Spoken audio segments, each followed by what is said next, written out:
So I'm Guy Brasseur and the coordinator of the AQWATCH project sponsored by the European Union. So what is AQWATCH?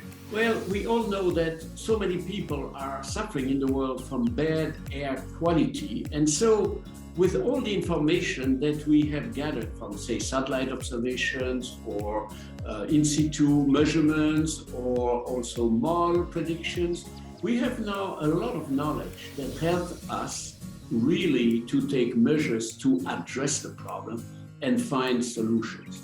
And this is why AQWATCH has conceived a number of products and services that could be used by people everywhere in the world to improve air quality. So we have constituted a network of scientific organizations, representative of the private sector, to essentially bring to the citizen in the world improvement.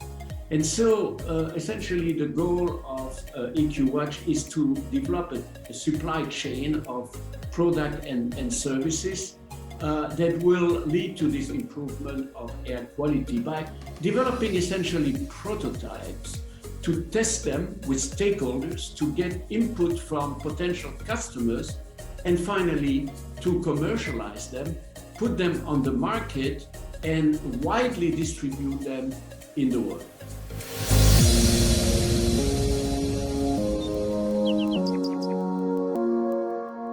So we have a number of organizations that are working with us to realize this project. And of course, they include the Max Planck Society, which coordinates the project, but also a number of scientific organizations like CNRS and INERIS developed in France, or the Finnish Mets Institute in Helsinki, the Barcelona Supercomputer Center, also the TNO organization in the Netherlands, and a number of private organizations that are accustomed to translate science into operation, like Brisometer in Israel or MapTyler in the Czech Republic. We also work with a number of organizations outside Europe who are testing the prototypes and gathering information and reaction from a number of stakeholders in the world. And that includes, for example, the University of Chile in Santiago, the University Corporation for Atmospheric Research in Boulder, Colorado. It includes two groups in China, like the Beijing Computer Center and also the Beijing Municipal Institute for Labor Protection.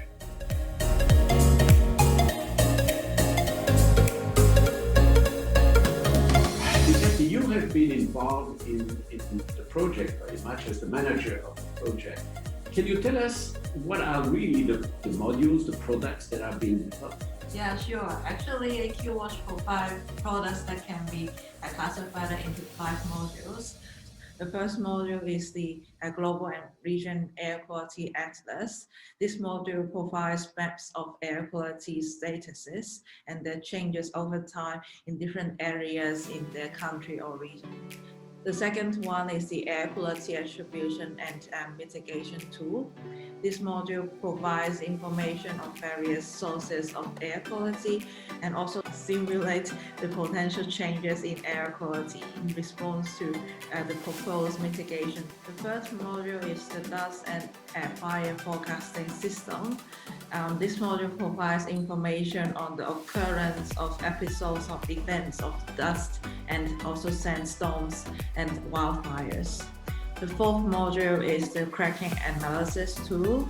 This module provides information on the possible impact of the fracking activities on air quality in the nearby and distant areas.